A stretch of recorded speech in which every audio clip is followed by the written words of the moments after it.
Amen. Donc, le titre que je donne, c'est juste pour donner une orientation de l'enseignement, c'est bâtir une vie chrétienne solide. Qui veut être un chrétien solide? Amen. Moi, je veux être un chrétien solide. Pourquoi? Parce que peu importe les tourments, peu importe les problèmes, peu importe les souffrances ou les persécutions qui vont venir devant moi, au lieu d'arrêter, au lieu de me détourner du Seigneur ou d'abandonner, mais je vais me relever et je vais choisir de foncer. Amen.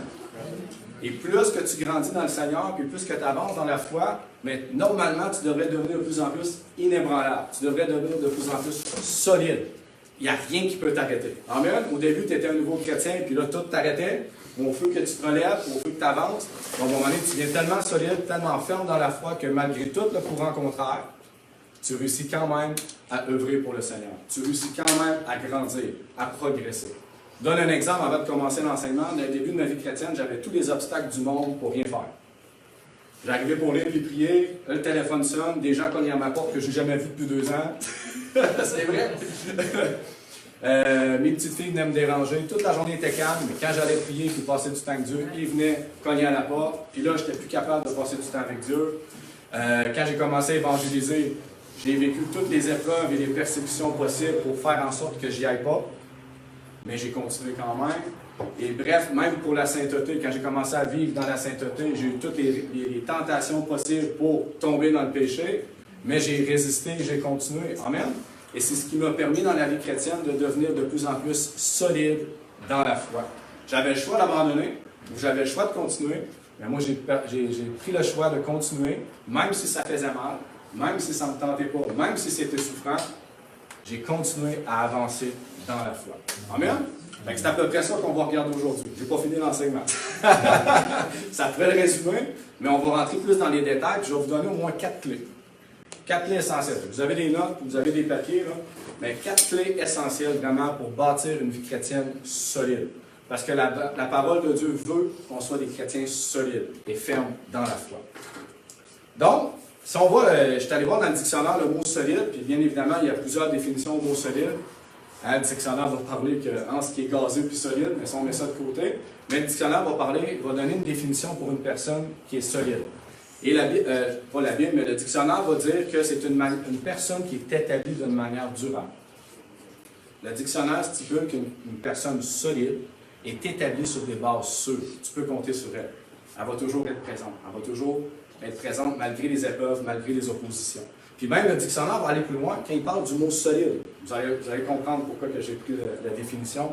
Ça dit que c'est une personne inébranlable, stable, constant et persistant.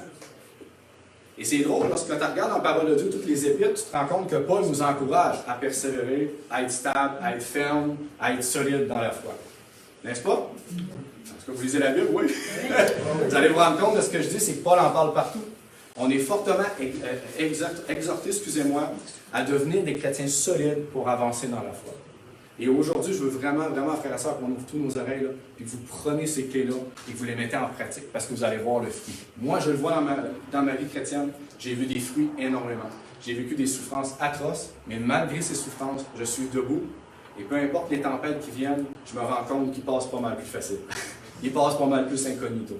Pas parce que je suis meilleur qu'un autre, c'est juste que j'ai continué et je me suis établi dans la parole de Dieu. On va aller ensemble, frères et sœurs, dans 1 Corinthiens, chapitre 15, verset 58.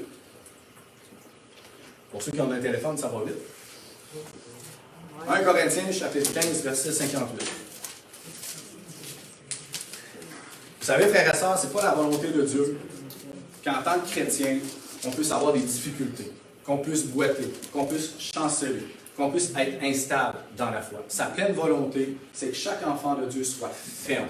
Amen? Regardez bien ce que Paul a dit dans 1 Corinthiens, chapitre 15, verset 58. Ça dit, « Ainsi, mes frères bien-aimés, soyez fermes. » Oh, soyez fermes. On va dire solide. Écoutez bien la suite. « Inébranlables. Travaillant de mieux en mieux à l'œuvre du Seigneur, sachant que votre travail ne sera pas en vain dans le Seigneur. » Avez-vous vu le premier mot au début? Ça dit « soyez ». Ça veut dire que c'est notre responsabilité de devenir inébranlable, de devenir solide dans la foi. Parce que, frères et sœurs, la vie chrétienne, c'est une vie que tu participes activement avec Dieu. Ça veut dire que si toi, tu fais rien et tu n'avances pas dans la foi, Dieu ne fait rien non plus. Avez-vous remarqué que si vous ne priez pas, Dieu ne prie pas? Avez-vous remarqué que si vous n'allez pas évangéliser, les âmes ne sont pas sauvées, ne sont pas guéries? Pourquoi? Parce que tu ne bouges pas. Et la volonté pleinement de Dieu, frères et sœurs, c'est que chaque enfant de Dieu a une part des responsabilités, avec Dieu bien sûr, pour pouvoir grandir dans la foi. Si Paul dit « Soyez fermes, soyez inébranlables, soyez vraiment solides dans la foi », bien évidemment, c'est parce que c'est notre responsabilité. Dieu fait la part des choses, mais nous aussi, de notre côté, on doit faire la part. Et la part, c'est quoi? C'est d'agir. C'est de faire ce qui est écrit. Amen? Regardez bien. Quand Paul dit « Soyez fermes, inébranlables, travaillant de mieux en mieux dans l'œuvre du Seigneur », si je résume ça en bon québécois, là, ça veut dire que plus que tu vas travailler dans ta vie chrétienne à devenir ferme, à devenir solide dans la foi, tu vas devenir de plus en plus efficace dans ta vie chrétienne. Je le répète, dans les débuts de ma vie chrétienne, j'avais beaucoup de difficultés à évangéliser parce que j'avais des milliers d'obstacles qui m'empêchaient d'y aller. Dans les débuts de ma vie chrétienne, j'avais beaucoup de misère à prier, à jeûner, parce que ça ne me tentait pas, parce que c'était difficile. J'avais beaucoup d'obstacles qui m'empêchaient de faire les choses de Dieu. À un bon moment donné, quand j'ai réalisé qu'il ne fallait pas se laisser distraire par tous les obstacles qu'on peut avoir, de me lever et d'avancer, ben, j'ai commencé à voir que, premièrement, ça ne me décourageait plus, puis deuxièmement, j'avais toujours la victoire. Et j'ai commencé à devenir solide. Fait que peu importe si le monde autour de moi explose, je continue à lire, à passer du temps avec Dieu. Peu importe si les gens dans toute la ville de cette île me rejettent, j'allais évangéliser quand même, puis je continuais. Je devenais de plus en plus stable. Les flèches de l'ennemi, les obstacles de l'ennemi qui arrivaient dans ma vie, ne me décourageaient moins, ils me permettaient d'avancer. Amen? Est-ce que c'est clair? Alléluia! Et ça, frères et sœurs, c'est pour tous les chrétiens. Que tu aies 60 ans dans le Seigneur, que tu aies 40 ans, que tu aies 30 ans, que tu aies un mois, si aujourd'hui tu comprends les clés, tu commences à les mettre dans ta vie, tu vas te voir grandir. Et le Seigneur me le dit, cet enseignement-là peut rendre inconfortable. Mais c'est correct, parce qu'il faut nous rendre des fois inconfortables pour pouvoir nous ramener à l'essentiel. Frère et sœurs, la vie chrétienne, elle est simple. Elle n'est pas compliquée. L'homme complique les choses. Mais l'Évangile, elle est simple. Ce que Jésus nous demande est simple. Amen? Alors, il faut que l'Église revienne à la base de la vie chrétienne et s'occupe réellement de ce que Dieu nous dit dans sa parole. Puis n'oubliez pas, frères et sœurs, lorsque vous avez été sauvés, frères et sœurs, pour accomplir des bonnes œuvres. N'est-ce pas? Est-ce que vous êtes au courant de ça? Oui.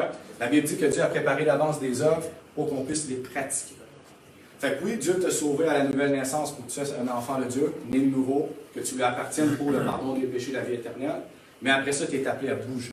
Tu es appelé à progresser. Tu es appelé à faire les œuvres que Dieu a préparées pour toi à l'avance. Alors, si tu cherches ta mission, si tu cherches ce que Dieu a déjà préparé pour toi à l'avance, prends la parole de Dieu et commence à mettre en pratique.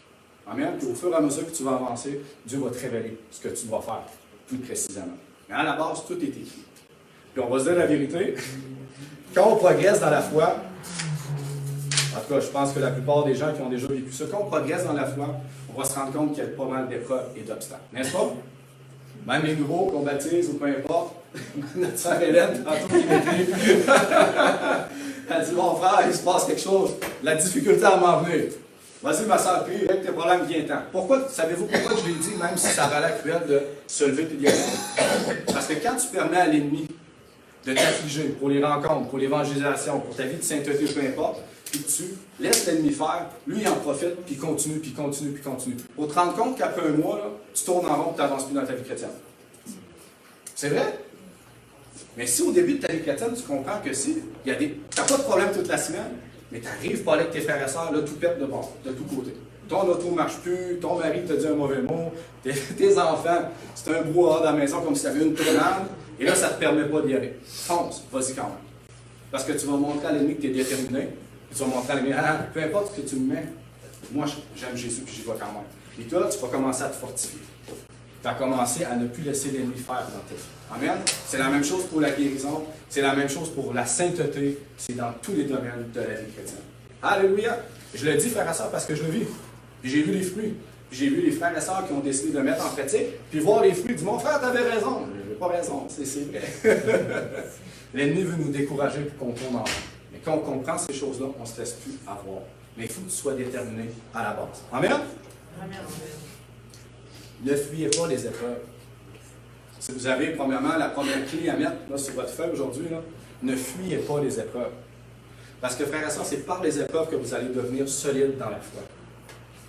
Écoutez bien ceci. Dans Jacques chapitre 1, verset 2-4.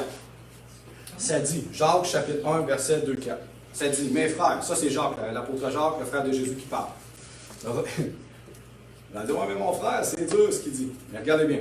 Mes frères, regardez comme un sujet de joie complète les diverses épreuves auxquelles vous êtes exposés, sachant que l'épreuve de votre foi produit l'endurance. Il y a des versions qui disent patience ou des versions qui vont dire persévérance, mais moi j'aime mieux la version grecque endurance. Mais il faut que l'endurance accomplisse parfaitement son œuvre afin que vous soyez parfaits. Écoutez bien ce qu'il dit. Il parle d'épreuve. Réjouis-toi, mais il donne la clé au bout. Afin que quoi? Que vous soyez parfaits, accomplis, sans faillir à rien. Qu'est-ce qu'il est en train de dire?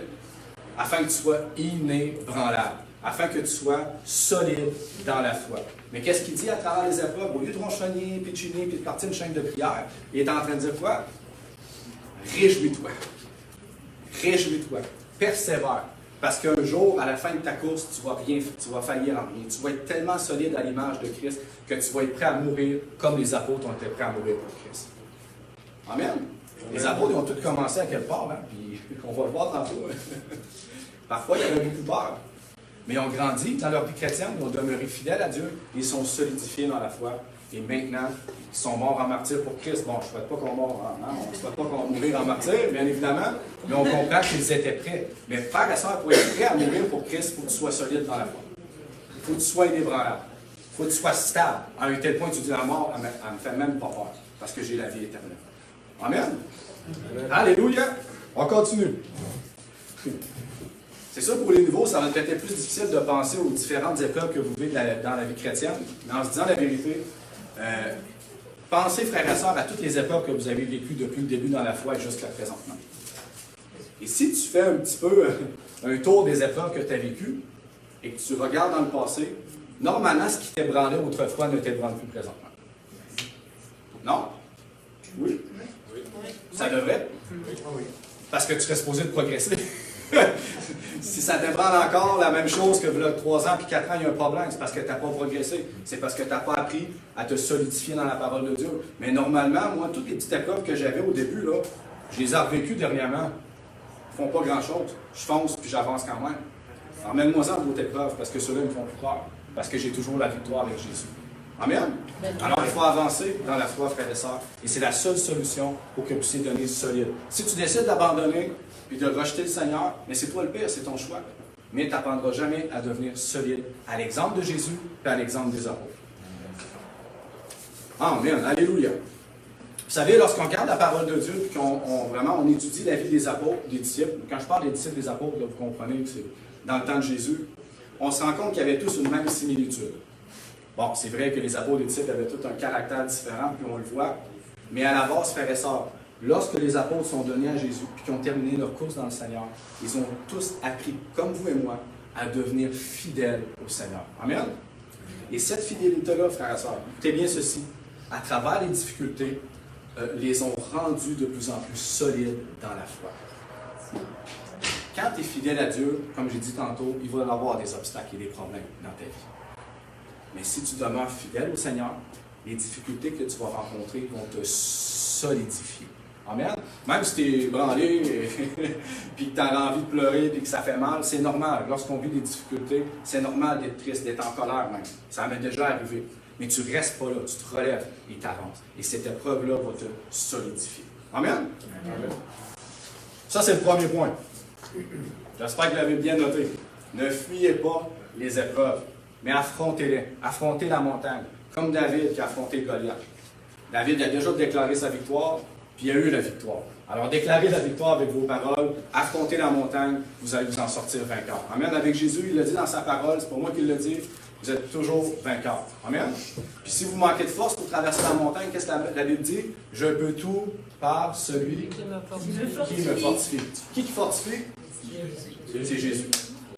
C'est pas moi, c'est pas une assemblée. Oui, on peut s'encourager, mais lui qui va te fortifier dans tes faiblesses, c'est Jésus. Alléluia. Puis avec Jésus, tu es dans le bon camp, tu vas toujours avoir la victoire. Amen. Alléluia. C'est merveilleux, frères et sœurs. OK, on va regarder un petit peu. Je vais vous donner un exemple de 2 personnages que vous connaissez dans la parole de Dieu. Un qui s'appelle Paul. Qui connaît Paul? Qui connaît Pierre? Amen. Je vais vous parler de ces 2 personnages-là lorsqu'ils ont vécu des épreuves. Vous allez apprendre d'eux. On va tous ensemble dans 2 Corinthiens, chapitre 11, verset 23-28. Ça, on ne l'a pas lu souvent à l'Assemblée parce que si on le lisait, tout le monde serait découragé. Bon, on va aller dans 2 Corinthiens, chapitre 11, verset 23-28. 2 Corinthiens, chapitre 11. Verset 23-28. Écoutez bien. Je vais aller un petit peu plus loin, mais je vais commencer plus loin. Ça dit, c'est Paul qui parle, quand il parle aux Corinthiens. Il dit, je le suis plus encore. Écoutez bien, il va tout nommer ce que Paul a traversé dans sa vie chrétienne. Vous allez avoir la bouche ouverte. Parce qu'on ne vit pas ça au Québec. Écoutez bien, je le suis plus encore par les travaux, bien plus par les coups, bien plus par les emprisonnements, bien plus, souvent en danger de mort. 5 fois j'ai reçu des Juifs, 40 coups moins 1, c'est des fouets.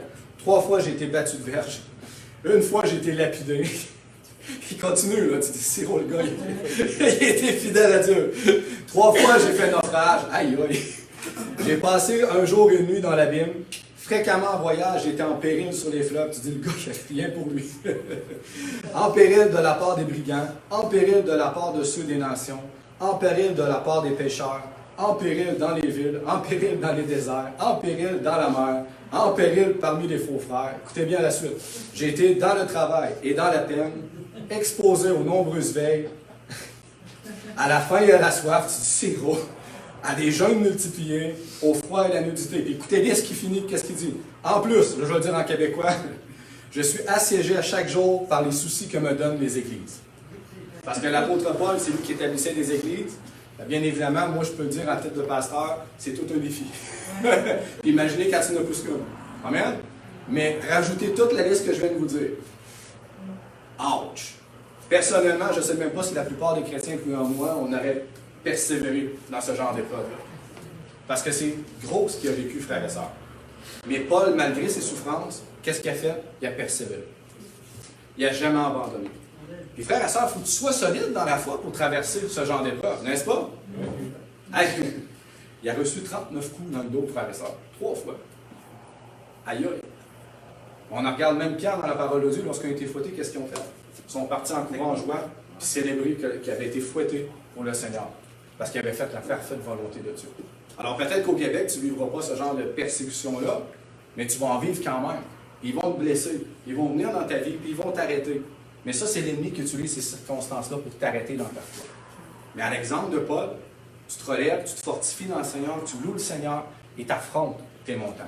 Et tu vas devenir de plus en plus solide. Puis quand tu vas terminer ta vie chrétienne, là, comme Jacques a dit, tu vas être une personne qui ne peut faillir en rien. Peu importe la montagne, peu importe la tempête qui vient dans ta vie, tu vas être solide.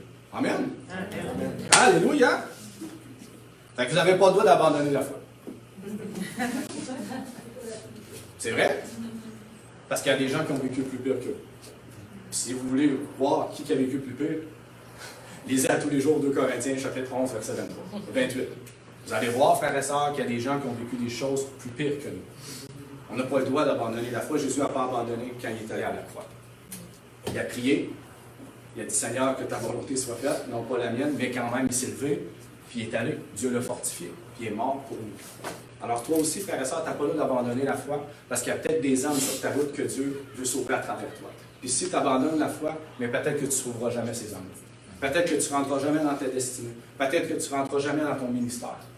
Parce que tu as abandonné. Frères et sœurs, abandonnez pas. Marchez et continuez. Ça vaut bien plus là. Amen? Vous avez dit que j'allais parler de Pierre aussi?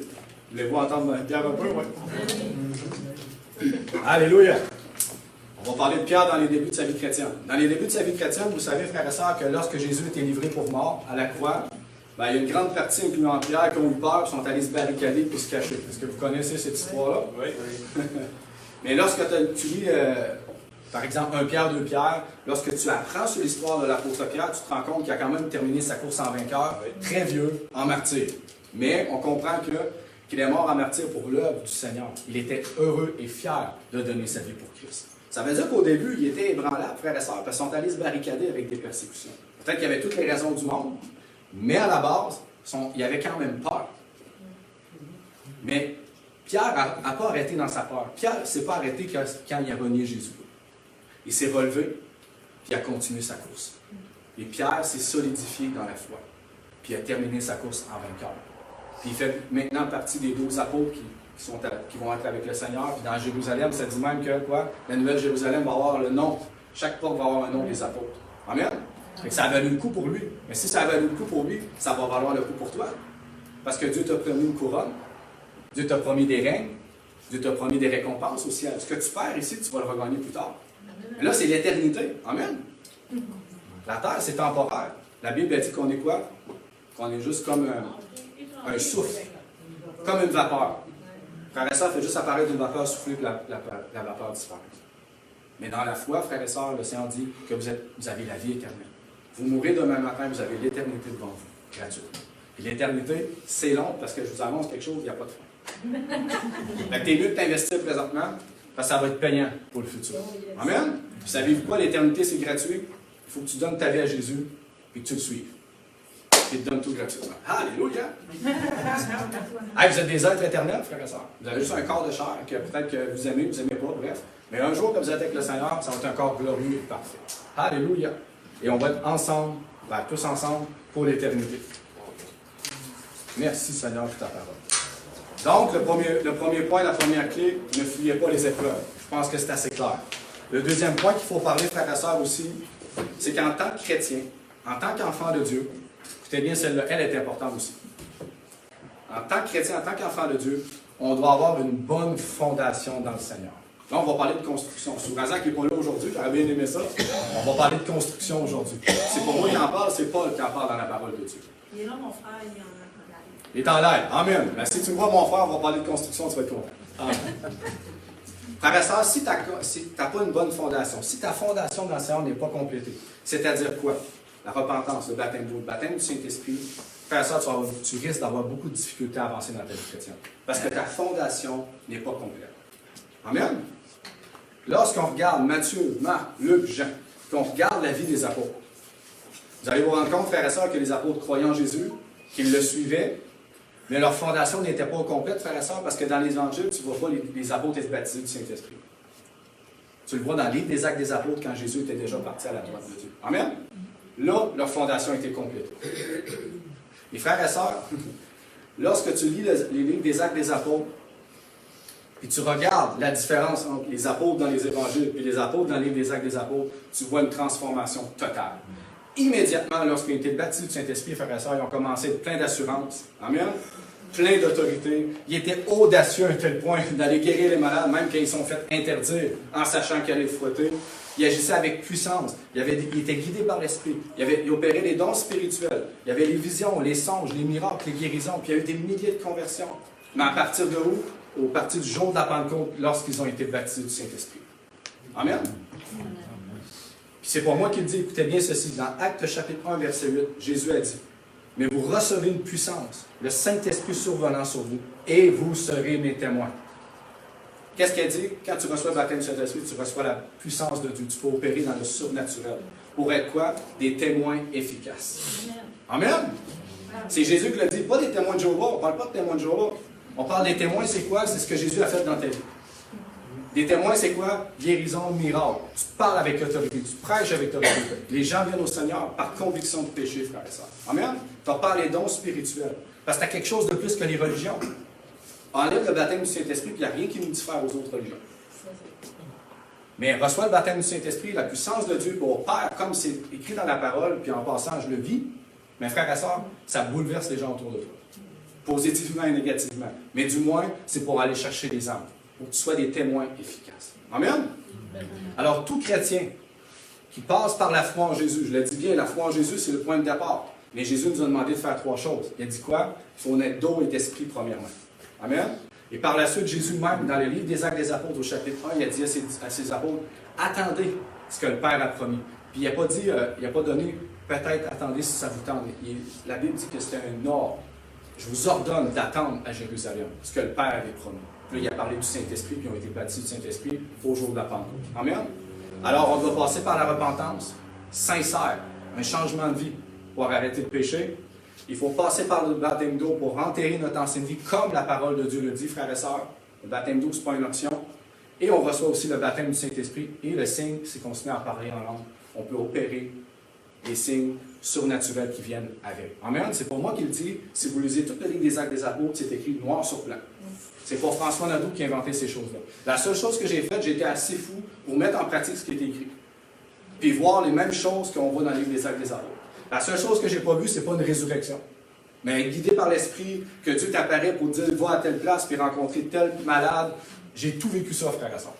Tout vécu ça. Les paroles de connaissance, les visions, les songes, des miracles, des gens boiteux qui se lèvent. J'ai tout vécu ça. Et je le vis encore. Pas parce que je suis mieux, parce que je mets en pratique ce qui est écrit. Puis dans l'Assemblée, il y en a une bonne partie qui le mettent en pratique, puis ils voient les fruits. Parce que c'est pour tout le monde dans la vie chrétienne. Amen? Amen. Et ce que je dis là, frères et sœurs, là, que la base de la vie chrétienne, là, c'est la repentance, le baptême d'eau, le baptême du Saint-Esprit. C'est pas moi qui le dis. Pierre l'a prêché lors de son premier message après la Pentecôte. Il a dit, Pierre leur dit, il lui parlait à une foule, repentez-vous. Amen. Que chacun de vous soit baptisé au nom de Jésus-Christ. Pourquoi? Pour le pardon de tes péchés. Et vous recevrez le don du Saint-Esprit. Puis là, bien évidemment, pourquoi il parlait du don du Saint-Esprit? Parce que dans la chambre haute, il avait tout été baptisé du Saint-Esprit, puis il parlait en langue. Il parlait tellement fort en langue qu'une foule qui sont accourus parce qu'ils comprenaient, plein de gens de différentes langues comprenaient ce qu'il disait. Il disait des quoi? Des merveilles à Dieu. Amen. Alléluia. Mais la base, frères et sœurs, reste la même. Et en tant que chrétien, si on aime Jésus, si on est fidèle à lui, on veut que notre base soit complète.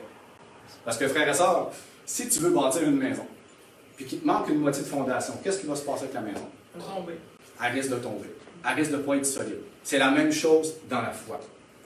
Il faut construire notre fondation comme le Seigneur le veut et que ça soit complet pour pouvoir construire dessus par la suite.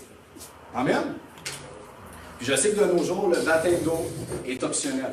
Je sais que de nos jours, même le baptême du Saint-Esprit, il y en a qui disent que c'est optionnel ou que, par exemple, c'est plus de nos jours. Mais c'est faux, frères et sœurs. Ça, c'est des fausses vérités qui viennent vraiment éloigner les enfants de Dieu de la parole de Dieu. Dieu nous veut bénir. Dieu nous veut qu'on soit rempli de son esprit. Dieu nous veut baptiser pour enterrer notre ancien homme, notre ancienne femme. Amen. Dieu nous veut qu'on ait une solide repentance parce que si tu n'as pas de vraie repentance, tu ne changes pas ta vie et tu demeures dans le péché.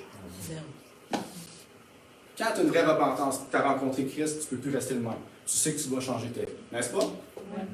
Alors, un chrétien qui se repent sincèrement, qui est baptisé dans l'eau et qui a compris qu'il a enterré son ancienne vie et qui est rempli du Saint-Esprit, c'était tout un danger pour le royaume des ténèbres. Puis l'ennemi ne veut pas ça. Amen. Amen. Amen. Alléluia.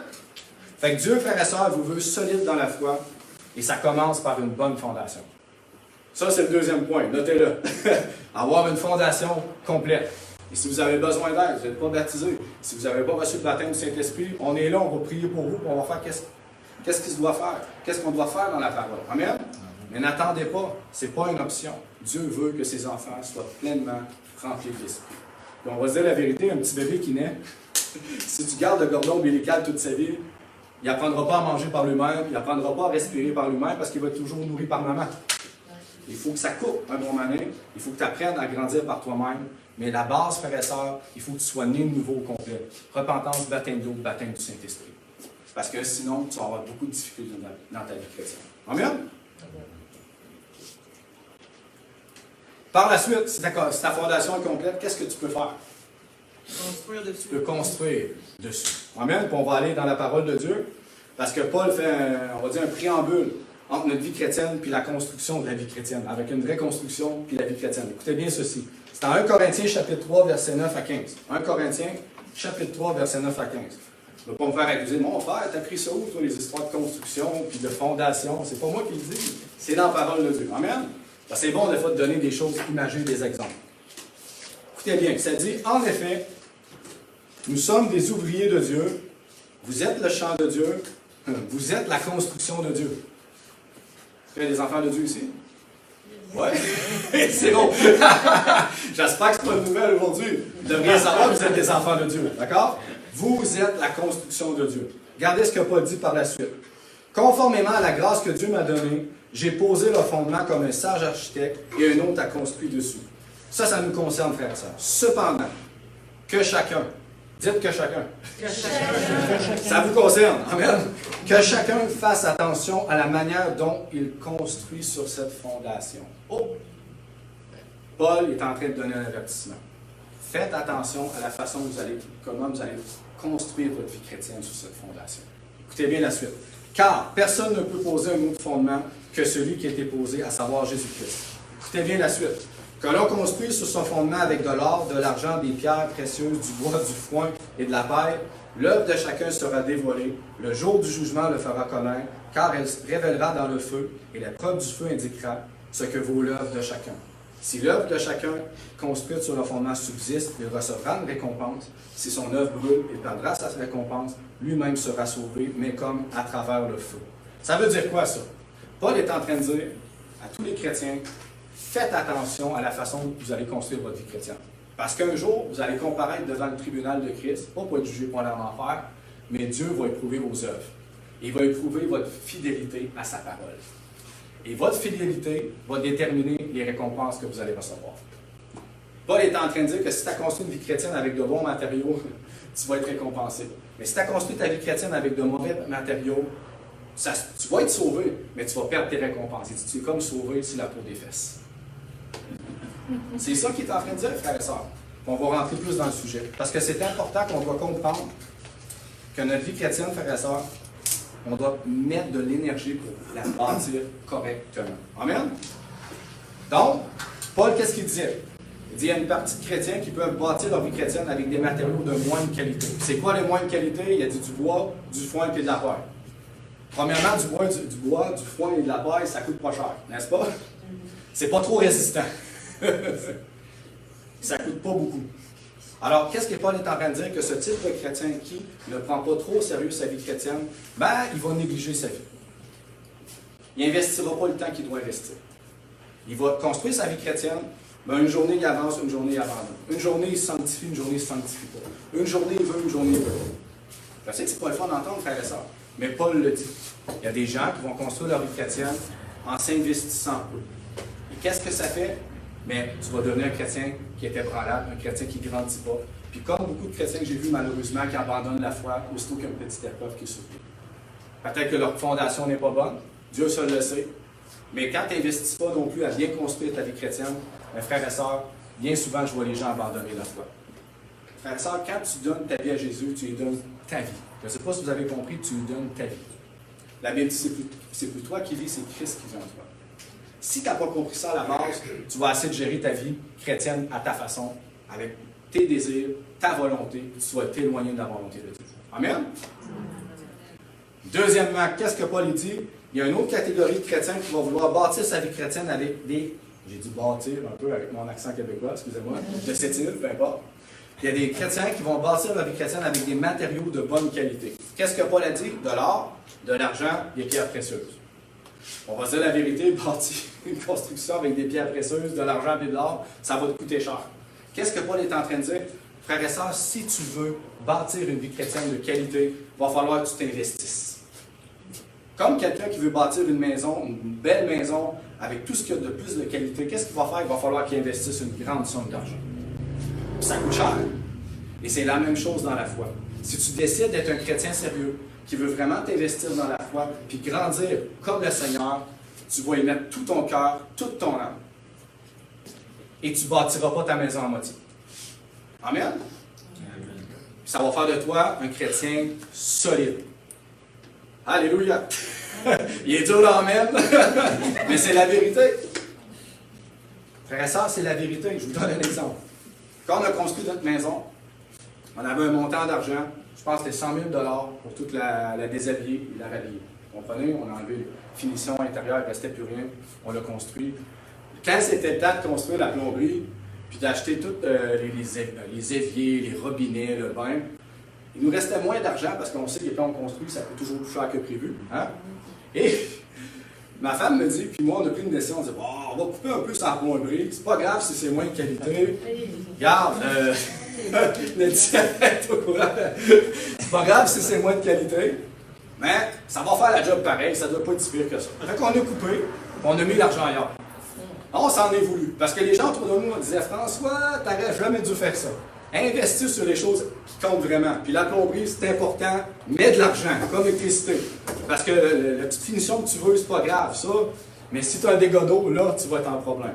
J'ai dit, non, ça va être correct, ça sera pas si pire. J'ai eu une tête dure et j'ai pas écouté les gens. Qu'est-ce qui s'est passé pas longtemps après, un an ou deux? On a eu des problèmes d'eau, le robinet ne marchait pas. Normalement, ça doit durer plusieurs années quand tu payes de bonne qualité. On a coupé, mais qu'est-ce que ça a fait au final? On a repayé d'autres choses. Ça a coûté plus cher au final. C'était plus dur. On aurait dû écouter et investir la bonne somme d'argent parce qu'on n'aurait pas payé le prix plus tard. Peut-être que ça aurait brisé, mais plusieurs années plus tard. Mais vous comprenez le sens que je veux dire, frères et sœurs. Si tu coupes dans ta vie chrétienne dès le début, tu vas en souffrir au final plus tard. Alors, prends la peine d'avoir une bonne fondation complète. Par la suite, construis ta vie chrétienne avec des bons matériaux de qualité. Ça veut dire quoi? C'est que tu t'investis de tout ton cœur. Tu y mets toute ta personne, toutes tes pensées, tous tes gestes, toutes tes actions. Excusez-moi ce que je veux dire, là. Toute ta vie, tout ce que tu possèdes, tous tes biens, tout ton argent, tout, tu le donnes au Seigneur et tu le suis. C'est ça que Jésus a dit. Il a dit, aime-moi et aime ton prochain. Le moi il a disparu. Vous avez remarqué ça? Il ne parle plus du moi dans la parole de Dieu. Alors, frères et sœurs, si tu veux suivre Jésus, si tu veux vraiment construire des matériaux de qualité, il va falloir que tu te perfectionnes ta voie. Il va falloir, ça veut dire que tu ne cesses pas de progresser. Tu vois des miracles, c'est bien, mais tu en veux plus. Tu marches dans la sainteté, c'est bien, mais tu veux marcher plus dans la sainteté. Tu pries 1 heure, mais tu veux prier 2. Vous comprenez? Tu n'arrêtes pas de progresser. Tu n'arrêtes pas de te perfectionner. Tu n'arrêtes pas, frères et sœurs, de vraiment d'investir sérieusement dans ta course, dans ta vie chrétienne. Puis tu vas avoir de la sueur. Là. Ça va faire mal parfois, parce que jeûner, c'est difficile, mais jeûner, il y a une belle. Il y a des beaux fruits au bout du jeûne. Mais ça ne nous tente pas, ça coûte cher, frères et sœurs. Mais si tu t'investis correctement, même si ça fait mal, même si tu mets tout ton cœur, toute ton âme, frère et sœur, tu vas voir les fruits au bout de ta vie chrétienne. Peux-tu ajouter quoi, mon frère? Ben oui, vas-y. J'ai investi beaucoup, mais le taux d'intérêt est haut. Le Seigneur t'ordure, donne mon stantier. T'as raison, ma C'est soeur. un bon investissement. C'est un bon investissement. Amen? Mais vous devez comprendre que, prenez un exemple de ceux qui s'entraînent pour l'Olympique. Ils mettent toute l'énergie, toute leur force, toutes leurs études, toute leur vie tourne autour de leur sport. Pourquoi? Pour aller gagner une médaille. Une médaille qui ne durera pas vraiment longtemps parce que c'est quelque chose d'éphémère. Pourquoi qu'on n'investirait pas pour quelque chose qui est éternel? Pourquoi qu'eux ont compris de se discipliner, de se perfectionner et de mettre toute leur énergie pour quelque chose de temporaire, puis quand c'est le Seigneur, oh! Frères et sœurs, investissez pour quelque chose d'éternel. Mettez tout votre cœur. Jésus mérite l'excellence dans ta vie. Il mérite que tu perfectionnes tous les domaines de ta vie pour lui ressembler. Tu sais, la bannière de Toyota, c'est faire toujours mieux. Ouais. Alors faites toujours mieux dans votre vie chrétienne. Arrêtez pas. Soyez pas de dire, ah, mais je suis quand même bien là, ça va bien. Ma vie chrétienne, je vais rester comme ça. Non. Demande juste au Seigneur ce que tu dois changer. Il va te le montrer. Amen. Il ne veut pas qu'on cesse de progresser. Il veut qu'on avance constamment. Paul le dit, progresser dans la sainteté. Dans tous les domaines de ta vie, tu dois progresser. Parce que quand tu ne progresses plus, tu vas stagner, tu vas tourner en rond, puis tu risques de t'endormir et d'être passif. Et là, quand tu es passif, tu ne vois plus ce qui se passe dans le Seigneur, puis tu risques d'abandonner la foi. Alors, frères et sœurs, investissez avec de bons matériaux, mettez du temps, mettez de l'énergie, mettez de efforts parce que ça vaut la peine. Puis tu vas voir les fruits autour de toi. Frères et sœurs, j'ai vu des miracles, des guérisons incroyables quand j'ai jeûné avant. J'ai vu des miracles incroyables dans ma vie, avec ma femme, à mon travail, quand j'ai jeûné. Ça a fait mal pendant quelques jours. La chair ne veut pas ces choses-là. Mais le fruit par la suite, là, tu dis, ah man, Seigneur, je vais jeûner une prochaine fois. Ça fait mal, mais il y a un fruit, il y a une récompense au bout. Tu évangélises pendant 1 an, il n'y a pas d'âme. Mais après ça, il y en a 20 qui viennent au Seigneur. C'est pas grave, c'est comme une femme enceinte. Ça fait mal au début, mais une fois que tu as le bébé, tu oublies tout. Amen? Alléluia. C'est ça la vie chrétienne. N'oubliez pas ces choses. Amen. Alléluia. Donc, ça c'est le 3e point qui est important. Hein, on doit construire avec des bons matériaux. Le dernier point, qui est aussi important selon moi, c'est d'apprendre à mourir à soi-même. Ouh! On va aller ensemble dans Matthieu 16, 24. Matthieu 16, 24. Ça aussi, c'est une clé pour devenir un chrétien solide. Ça dit, alors Jésus dit à ses disciples, si quelqu'un veut venir après moi, qu'il renonce à lui-même, qu'il se charge de sa croix et qu'il me suive. Frères et sœurs, renoncer à soi-même puis se charger de sa croix, là, ça veut dire d'accepter de façon quotidienne de mourir à soi-même pour faire la volonté de Dieu. Puis écoutez bien ceci, tu ne peux pas faire la volonté de Dieu si tu n'as pas appris à mourir à toi-même avant. Parce que si tu ne meurs pas à toi-même, tu ne peux pas obéir à Dieu. Je vous donne des exemples. Dieu te dit que tu dois te sanctifier, par exemple. Mais si tu n'apprends pas à mourir à toi-même, tu ne seras pas capable d'abandonner certains péchés. Dieu te dit que tu dois annoncer la bonne nouvelle. Si tu n'y vas pas, tu ne peux pas mourir à toi-même. Mais si tu y vas et tu vas annoncer la bonne nouvelle malgré tes peurs, malgré tes souffrances, tu apprends à mourir à toi-même. Tu te lèves le matin, tu es fatigué, ça ne te tente pas de prier et de lire la Bible. Ça te tente d'écouter la TV, les chips de popcorn, puis Netflix, puis c'est ce que tu as envie de faire. Mais tu dis non, je vais prier et je vais lire pareil. Ça, c'est mourir à soi-même. Amen? Ça ne me tente pas, j'arrête d'autres choses à faire, d'aller à l'assemblée, je vais aller à la plage, il fait beau, c'est le fun, c'est ce que j'ai envie. Mais tu dis non, je vais faire ce que Dieu veut pour moi. Tu viens à l'assemblée, tu apprends à mourir à toi-même. Dieu te demande quelque chose dans ta vie. Mon enfant, je veux que tu vendes ta maison. Mon enfant, je veux que tu changes de travail. Puis tu dis oui, Seigneur, je vais le faire. Ça, c'est mourir à soi-même pour faire la volonté de Dieu. Amen? Fait qu'à tous les jours, tu vas apprendre à mourir à toi-même. Parce que Jésus a dit à chaque jour suffit sa peine. Regarde pas d'un mois, regarde ta journée. Parce qu'à chaque jour nouveau, il y a toujours un défi. Le lendemain, tu te réveilles, il y a une tentation, puis tu dois résister au péché, puis tu n'avais pas ça avant. Mais là, tu meurs à toi-même pour faire la volonté de Dieu. Le lendemain, tu te réveilles, tu as des douleurs, ça ne va pas bien, mais tu dis, c'est pas grave, je me lève, puis je vais faire quand même la volonté de Dieu. Tu meurs à toi-même. Amen, c'est un défi de tous les jours. C'est pour ça que j'ai dit que c'est une base quotidienne. Il faut que tu acceptes de mourir à toi-même. Pourquoi? Parce que ça se peut qu'une journée, tu te lèves et tu n'as pas envie de mourir à toi-même. Ça va donner quoi au résultat? C'est que tu vas t'en aller travailler, par exemple, puis tu vas rencontrer une personne qui boite, puis tu vas juste passer à côté comme ça. Parce que tu n'as pas voulu mourir à toi-même pour aller la voir. Ça m'est arrivé en passant très souvent. Ça ne me tentait pas de voir des gens, fait que je contournais et je m'en allais. Mais je n'ai pas mouru à moi-même. Je n'ai pas décidé de dire, OK, cette chair-là, je la fais taire pour faire la volonté de Dieu. Fait que ça, frères et sœurs, c'est un apprentissage de tous les jours. Plus que tu grandis dans la foi, même si tu es nouveau, même si tu es plus vieux dans le Seigneur, je peux vous dire ceci, consolez-vous, la chair a cru quand même après 7 ans, puis 10 ans, puis 20 ans. Mais plus que tu apprends à la faire taire, à la faire mourir, pour obéir à Dieu, oui, c'est plus facile, mais c'est un défi de tous les jours, frères et sœurs. Puis plus que tu avances dans la foi, plus que tu progresses, l'ennemi t'envoie des embûches. Quelqu'un te blesse, il faut que tu pardonnes. Tu meurs à toi-même et tu le pardonnes. Ouais, mais mon frère, j'ai toutes les raisons de ne pas pardonner. Meurs à toi-même, pardonne. Jésus est mort sur la croix pour toi. Pour te donner la vie et le pardon. Amen? Amen. Alors notez ça dans le 4e point, frères et sœurs. Mourir à soi-même pour faire la volonté de Dieu. C'est une clé pour devenir un chrétien solide. Amen? Alléluia! Et je termine avec ce verset, avant qu'on fasse des partages, parce que je sais que ça bouille dans le cœur des gens. Et moi aussi, j'ai envie d'être béni. Galates 2,20, je l'ai dit tantôt, mais je le redis. J'ai été crucifié avec Christ. Et si je vis, ce n'est plus moi qui vis, c'est Christ qui vit en moi. Alors si tu comprends que demain matin, quand tu te lèves, c'est plus ta volonté, tes désirs, tes pensées, mais que c'est ceux du Seigneur, déjà là, c'est un bon début. Mais après ça, Dieu ne fera pas mourir ta chair à ta place. C'est toi qui vas devoir l'écraser. C'est toi qui dois prier, qui dois jeûner. C'est toi qui dois lui obéir. Parce que je le dis, frères et sœurs, la vie chrétienne, c'est une participation active avec Dieu. Même si tu attends chez vous avec des chips et du bacon, puis tu dis, Seigneur, parle-moi. Des chips au bacon. Seigneur, parle-moi. J'ai faim. J'ai pas mangé. Hey, tu en jeûne. Ouais. OK. Seigneur, parle-moi. Qu'est-ce que je dois faire? Tu n'as pas besoin. Prends la Bible et obéis. Amen? Frères et sœurs, c'est plus toi qui vis, c'est Christ qui vit en toi. Puis quand tu comprends ça dans ta tête, tu deviens un chrétien transformé. Tu vas aimer les gens autour de toi. Tu vas briller. Tu vas apporter des louanges. Tu vas être toujours joyeux. Tu vas être dans la paix. À un tel point que les gens vont t'attirer par ta lumière. Amen? Parce qu'on est des enfants de lumière. N'est-ce pas? Alors, si vous mettez ces 4, autrement dit, ces 4 points-là dans votre vie, que les épreuves vous rendent solide, que votre fondation doit être complète, puis gloire à Dieu si elle est complète, parce que si elle est complète, vous allez être un chrétien stable. Si vous comprenez aussi, frères et sœurs, que vous devez construire votre vie chrétienne avec des matériaux de qualité pour porter du fruit durable, et si vous comprenez que vous devez apprendre à mourir à vous-même, vous risquez de devenir des chrétiens solides dans la foi, matures, et qui vont manifester Christ dans tous les domaines de leur vie, peu importe beau temps ou mauvais temps. Amen? Amen. Alléluia!